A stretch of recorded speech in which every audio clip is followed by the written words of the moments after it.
Does that make me Monica? If you're Monica, that would make me Ross. I don't like the idea of us being related.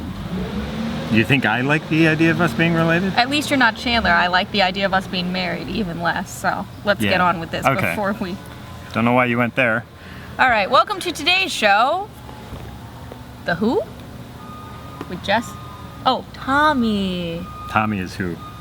With Jess and BJ. I'm like, who's Tommy and why is he hosting our show? But Tommy who? Tommy I get Vedes. what you're saying. I get it. We're at the Hard Rock, the Who, Tommy Vedes. I'm caught up now. Okay. All right. So let's settle up. Get that taken We'll get to care of Tommy and in a out of the minute. way. Yes, we plenty to talk about with him in a minute. First, we had said we both missed this one. Bookie wins. Our line yesterday. How many players in the total field size? It was 292. I think 293 was the line. 293. We both We took got the 291. Over. We got 290 exactly. Tommy was one of the 9 people who signed up between day 1 and day 2, bringing the total field size to 290 players. And Tommy, who tends to late reg and do more in half a day or half the time than everybody else, took advantage of it and ended up second in chips at the end of the day. Wasn't that his last longer strategy? Didn't he have last longer bets and showing up on day 2 kind of? I heard he told me he had an abscess too. Oh, we need to actually do today's over under. This dawns on me. We're so preoccupied with Tommy since today's show is Tommy. And he is the subject of our over under. Imagine that. He is second in chips with 235,000. The bookie wants to know. I think you've inverted that, but I see where we're going here. The bookie wants to know how many chips he will end day 3 with, and the bookie sets the line at 325,000. Now, for historical reference purposes, this time last year, Tommy was 22nd in chips with substantially less than 235,000. And he ended up finishing 4th in chips with something in this vicinity, if I'm remembering correctly. And therefore, that means that if he starts today second in chips, absolutely anything can happen because past 22 results... minus 4 is 18. 2 plus 18, he's going to be negative 16th in the count. No. Past results do not indicate future performance. Well, I am going off past results here because last year Tommy got very upset with me that I didn't draft him for my final table team. I had said he was going to bust in a certain situation, one of our over-unders. I'm on Team Vedes, and don't you forget it. So I'm going over. All right, I like Tommy a lot, and he is now going to not like me. But I look at this as a win-win vote because if Tommy ends up with more chips than this, I'm happy because I like Tommy, and that's a good thing. And if he ends up with less, well, at least I beat Jess at this game, which is, always nice. 325 sounds like a lot too, but when you think about it, we already are down to 102 players. We're probably going to get near the money by the end of the day. That 325 is probably going to be above average, but by not too much. But he's still going to have to chip up during the day and survive.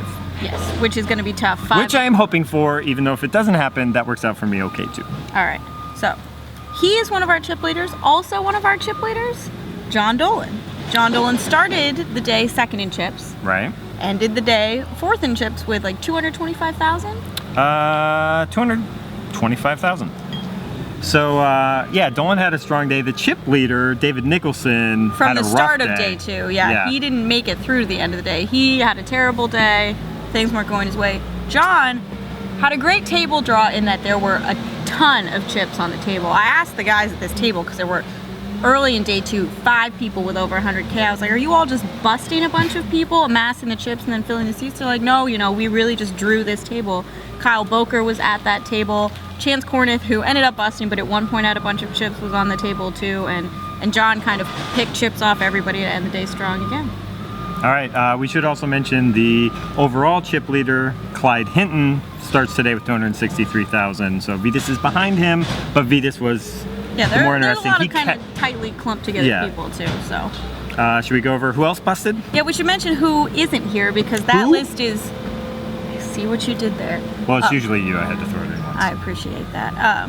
Who busted, Jess? There were a long list of people who busted because we started always. the day with over 200 people. We ended with just over 100, and along the way... Sounds like we lost about 100. Sounds like we lost over half the field. Reigning champ Taylor von Kriegenberg. He came in short and just did not last long. Yeah, couldn't get anything going. Andy Frankenberger, reigning WPT Player of the Year, also had a similar story, just couldn't really get anything going. Will Fiala got stuff going, and then things got bad at the end of the day, right? He ran into 2 really bad hands. He had pocket queens against a player. The other guy just had a 6. They got it all in on the turn on a 7-high board, but there were 2 6s. That took a huge chunk out of Will Faila. Are you? Is this the hand with Joe C-Rock? I think Will is telling you a different version of this hand. This is the version I got from Will in the hotel last night. The version I saw with my own 2 eyes is that on the river, Will decided to put Joe C-Rock all in when he had queens on this board with 2 6s on it, the second 6 coming on the end, and Joe called. So he just it was a spot where he felt like queens were good, and as soon as Joe called, he was like, gah, because he knew. It was still an unfortunate hand, and then Raj Vora finished him off. Then he got it all in with Ace kings Jack against kings. Ace Jack and flopped a set, but it gave Vora a straight, and he never improved. So Faila went out in painful position, but he partied last night at the player party. I got to go to the player party for a little while. I had a fun time. The Club WPT guys were both there, Butch Velour and Don Gerling.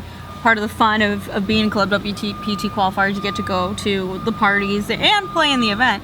They got the best of both worlds, though. Both of these guys are still in this tournament on Still day 3. on day 3. And we may hit the money today. Top 27 get paid. It'll be kind of close whether or not we get Yeah, there. and I know, I think Butch has around like 50,000. They're both Don's below in average, the but 30s, not but well they've below been average. fighting so far, and I think they called it an early night. They just showed up at the party for a little while. Though I did catch Don boogieing, breaking it down a little bit. Guys got dance moves, not gonna lie.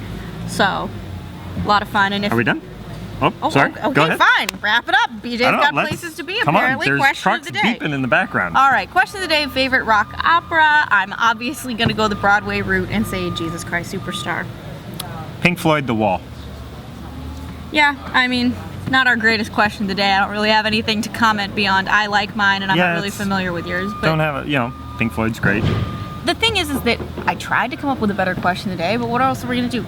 Favorite pinball machine? I haven't played a pinball machine in probably 30 years. I mean, I have a favorite pinball machine, but you were the one not really on board with that question. Well, I mean, what are we going to favorite Who song? I may as well just pick what my favorite CSI is, because it's going to be basically the same answer. What's your favorite CSI episode?